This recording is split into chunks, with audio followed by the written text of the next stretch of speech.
और दिवंगत संत भय्यू जी महाराज के आश्रम की संपत्ति और संचालन को लेकर नया मोड़ आ गया है। भय्यू महाराज की बेटी कुहू ने आश्रम के कामकाज को संभालने की घोषणा की है। कुहू ने आश्रम की ट्रस्ट बनने के लिए आवेदन कर दिया गया है। कुहू भय्यू जी महाराज की दूसरी शादी से नाराज थी। कुहू ने भय्यू जी महाराज की मौत की जांच सीबीआई से कराने की मांग की है। कुहू से बात की हमारे संवाददाता दीपक यादव ने।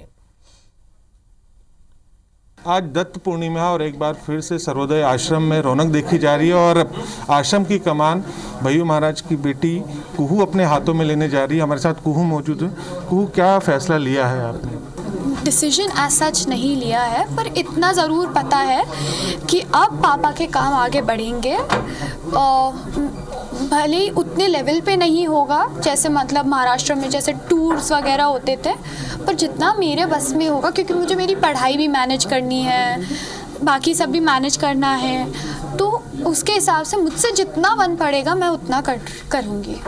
2 साल का वक्त बड़ा आपके लिए परेशान था पेनफुल था, कैसा बीता ये वक्त? और 2 साल बहुत ही मुश्किल थे क्योंकि मेरे को एकदम अकेला लगने लग गया था। मम्मा भी नहीं थी, पापा भी नहीं थे और मैं मम्मा के साथ रहती थी। आयुषी जी को लेकर क्या कहेंगे आप? उनसे कभी बातचीत हुई या उन्हें कोई सपोर्ट किया? आयुषी से लेके मैं यही बोलूँगी कि ऐसा नहीं है कि हमने कोशिश नहीं करी, हमने कोशिश करी है पर नहीं बैठा हमारा।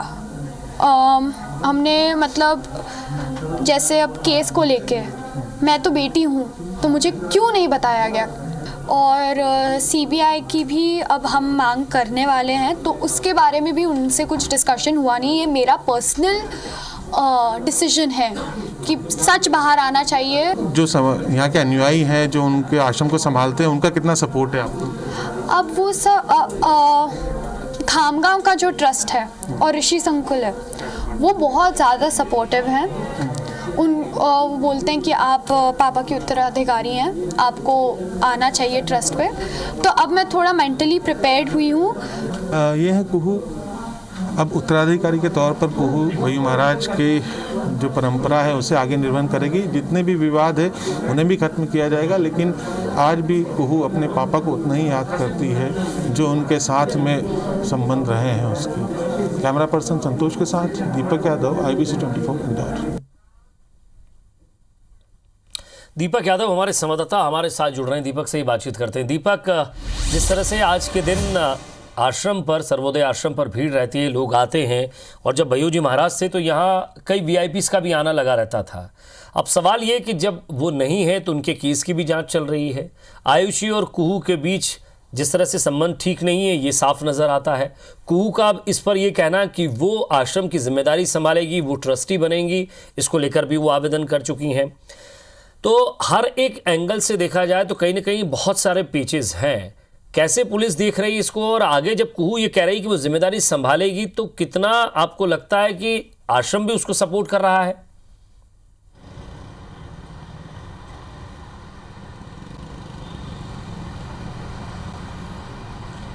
देखिए विजय, भय्यू महाराज की मृत्यु के बाद से पूरा लगातार ये मामला कोर्ट में लंबित है और दोनों ही पक्ष इस बात को लेकर जिक्र करते रहे हैं। चाहे वो डॉक्टर आयुषी की बात करें जो कि भय्यू महाराज की दूसरी पत्नी थी, उनके द्वारा भी यहाँ पर आश्रम को संभाला जा रहा है। कुहू काफ़ी लंबे समय तक आश्रम आती नहीं थी। यहाँ पर इंदौर में भी उन्हें ये स्थिति रहती थी कि होटल में रुकना पड़ता था। तो अब एक तरीके से कहा जाए कि पूरी तरीके से अब ये जो विवाद है वो आश्रम की संपत्तियों का विवाद है। आश्रम को कौन संचालित करेगा उसको लेकर विवाद है।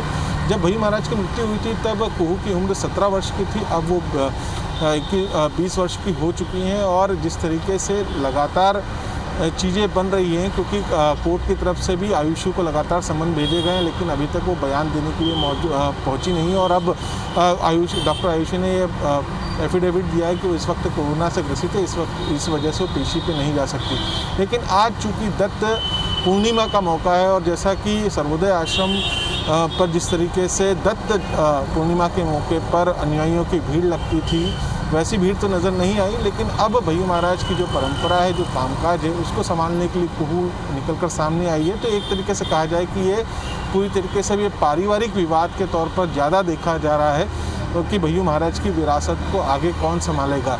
क्योंकि कुहू ने जिस तरीके से कहा कि जो महाराष्ट्र के आश्रम है, खामगांव का और पुणे का आश्रम, वहाँ के अनुयायी काफ़ी समर्थन में है कुहू के, इसके अलावा जो सर्वोदय आश्रम है इंदौर का, उसकी कमान भी आज से शुरू की गई है। अब लेकिन जब ये देखना होगा कि कुहू इस पूरी विरासत को किस तरीके से संभाल पाती है, या कुहू के साथ में कौन कौन लोग खड़े होते हैं। लेकिन जिस तरीके से माना जा रहा था कि समर्थकों की एक बड़ी भीड़ देखी जाएगी, तो खैर फिलहाल आश्रम में उतना तो नज़र नहीं आया। लेकिन ये विवाद अब आने वाले दिनों में और बढ़ेगा विजय, क्योंकि डॉक्टर आयुषी की तरफ से भी दावा किया जाता रहा है क्योंकि उनकी पत्नी होने के नाते, भय्यू महाराज की पत्नी होने के नाते वो आश्रम की कमान अपने हाथों में ले रही हैं। लेकिन दूसरी तरफ कुहू ने भी अब ट्रस्टी होने के लिए अपना आवेदन कर दिया है। चूँकि वो भय्यू महाराज की बेटी है, तो ट्रस्टी बनने के बाद वो किस तरीके से संभालती हैं, तो ये पूरा जो विवाद है, भय्यू महाराज के प्रति लोगों की आस्था थी, जो उनके अनुयायी थे, वो उनमें आस्था अभी भी बरकरार है। लेकिन आगे इस आस्था को किस तरीके से बढ़ाया जाएगा, भय्यू महाराज के अनुयायियों की संख्या में किस तरीके से बढ़ोतरी होती है, और जो सामाजिक कार्य भय्यू महाराज के द्वारा महाराष्ट्र में किए जाते रहे हैं, मध्य प्रदेश में किए जाते रहे हैं, उन सामाजिक कार्यों को कितना बढ़ाया जाएगा, या फिर केवल संपत्ति को बचाने के लिए ही दोनों पक्षों के बीच में ये विवाद चल रहा है। अब कुहू की तरफ से विरासत को संभालने की बात कही गई। अब देखना होगा कि डॉक्टर आयुषी, जो कि भय्यू महाराज की दूसरी पत्नी है, वो क्या कदम उठाती है। लेकिन आज कुहू ने जो 2 साल से चुप्पी साध कर रखी थी, उसके बारे में काफ़ी कुछ बताया कि किस तरीके से उसके पिताजी के साथ में उनका अटैचमेंट था। भय्यू महाराज ने जिस दिन आत्महत्या की, उसके 7 दिन पहले वो किस तरीके से भय्यू महाराज के साथ में पूरा दिन बिताया था, साथ में ड्राइव पर गई थी, सब चीज़ें थी। लेकिन उन्हें बिल्कुल भी ये नहीं लगा था कुहू को कि उनके पिताजी किसी मानसिक परेशानी में है या वो इतना बड़ा कदम उठा सकते हैं। इसके अलावा कुहू अपनी जो पूर्व जो अपनी माताजी हैं, उनके निधन के बाद से तो दुखी थी। इसके अलावा भय्यू महाराज ने जब शादी कर ली थी डॉक्टर आयुषी से, उसकी जानकारी भी कुहू को नहीं थी। तो ये तमाम बातें जो अभी तक छुपी हुई थी, कुहू के द्वारा आज बताई गई हैं। अब देखना होगा कि इसमें ये विवाद सुलझ जाता है या आगे बढ़ता है। इसमें अब डॉक्टर आयुषी की तरफ से क्या बयान आते हैं, और इसके अलावा भय्यू महाराज की जो आत्महत्या का मामला है, उसमें अब सीबीआई जांच की भी मांग की जा रही है, क्योंकि कई पेच ऐसे फंसे हुए हैं जिसको लेकर अभी भी माना जाता रहा है कि इसमें कई लोगों का हाथ हो सकता है भय्यू महाराज की आत्महत्या के पीछे। लेकिन अब इस मामले में कोर्ट क्या निर्णय लेगा, वो खैर आगे की बातें हैं। लेकिन फिलहाल भय्यू महाराज की संपत्ति और आश्रम को लेकर ये नया मोड़ जरूर आ गया है।